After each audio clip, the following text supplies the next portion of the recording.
LeBron says his young Lakers are dealing with unfair expectations. Max? Yep. Would you categorize these comments as an excuse? Characterize, excuse me. Yeah, LeBron's making excuses. Of course he is. Yeah, we know they're young. Listen, Ingram's 21, Kuzma's 23. Ingram's in his third season, Kuzma his second. We get it. Those are your forwards to play with LeBron. Got a lot of minutes. But they're good players, and they're ascending players, and they've both developed this season. And the expectations were that you make the playoffs. By the way, a lot of people said, no, they're not going to make the playoffs. They're not good enough. They didn't believe in the talent on the team, not just the age of the players. But I thought they'd make the playoffs. I didn't think LeBron James, I figured he'd figure out a way. Now, they didn't have enough shooting on the team. Those who complained about that, I thought maybe Rondo nowadays shoots it just well enough. Hart's a good shooter. KCP can shoot. Ingram maybe develops, but Kuzma can shoot. But Kuzma did not shoot it well. Hart did not shoot it well enough. If you're relying on Rondo for his outside shot, you have a problem. So, they didn't have enough shooting is really the reason they're going to miss the playoffs. But to say it's because too much was expected of young players, these are not rookies. These are players in their second and third years, and they're not just playing with another all-star. They're playing with LeBron James. And by the way, you're not being asked to leapfrog over super teams or great teams. We're not saying have a better record than the Warriors or the Rockets or even Utah or Denver or even Portland or someone like that. We're saying between San Antonio, that's lost a lot of players and has to readjust, the Clippers, who have no stars at all, the Kings, who are ascending just like you. Can you be better than one of those teams to be in the top 8? And the answer was no, and that's disappointing. And saying that you have young players is an excuse. Max Kellerman, it's not an excuse. It's far worse than that. And you know why it's far worse than that? I don't know whether the word is hypocritical. I don't know whether it's the phrase passing the buck. I don't know what it is. But with all due respect, because I did not want to sit up here and spend this day being critical of LeBron James in any way, particularly after what he achieved last night. But who the hell does he think he is? He's pointing to everybody but himself. The person who appeared to be placing unfair expectations is him. If they're so young, why were you constantly seen in public demonstrably chastising them at every turn? Missed plays, missed assignments, defensive mishaps that sometimes were your responsibility. That's what LeBron did. That wasn't the media. That wasn't the public. That was him. So when I listened to him yesterday, I was like, really? Are you not talking about you? You're the one who did this. If LeBron wasn't, think about it, Max. We're watching these plays. If LeBron wasn't pointing the finger at folks half the season, would we have known it was them?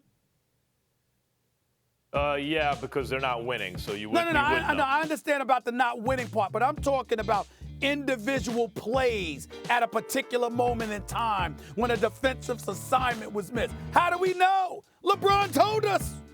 Yeah, he was the one telling us. No, I hear you. Look, I think you could say he highlighted breakdowns, and sometimes they were his fault. But generally, we would blame others if they lost, particularly we would blame them for not being good.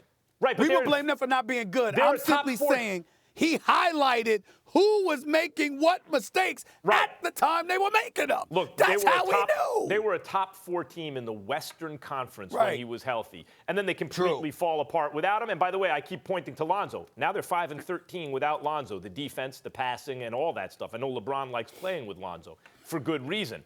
But the idea that they're simply too young. Look, even when I point to roster construction, Stephen A., LeBron did a bad job GMing, and I don't want to hear about the fact it's really Pelinka and Magic. They sold him on their vision about surrounding him with playmakers. And if you think I believe for a second that LeBron doesn't sign off on the team, on the acquisitions, as it should be when you have a guy of LeBron's stature, and when he joins the team, and given his track record and his ability even to GM in certain respects, LeBron, you obviously okayed this roster. I find it hard to believe you didn't think you were going to make the playoffs, right? You were wrong. You didn't make the playoffs. And part of it, Stephen A., is the lack of shooting, and part of it is the fact that veterans on one-year deals and young players who know they could be gone the next day, so they're not playing together as a team. We talked about it early in the show, but that still comes back to LeBron. He gets the credit for those championships. He takes the blame for missing the playoffs in his first season in the Western Conference. It is what Well, it is. like I said, I'm not disagreeing with your points. I'm simply saying when we talk about him making an excuse, and it is an excuse, I think it's far more egregious than that for some of the reasons that you mentioned and the other reasons that I mentioned. I think it's far worse than just an excuse. I think that a lot of blame goes into that direction. Certainly not to the degree of the talent itself. You want to put it on LeBron in terms of the roster itself because Magic and Pelinka would not have done X, Y, and Z. I'm sorry, I'm not going to do that to this degree, only for this one reason. Magic Johnson is not David Griffin, who, by the way, is a damn good GM, who should be back in the fold by next season.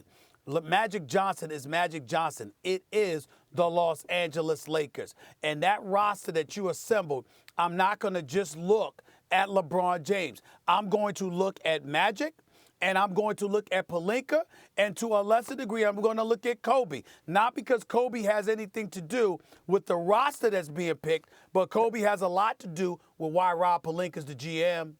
And I'm going to look at that. Because Kobe told me, Rob Pelinka's brilliant. Rob Pelinka knows his basketball. Now, he was a damn good agent.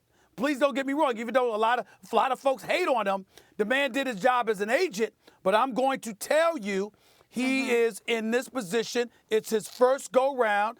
And I'm going to look at Rob Pelinka, and I'm going to judge him according to the genius Kobe Bryant told me he is. And that's what I expect.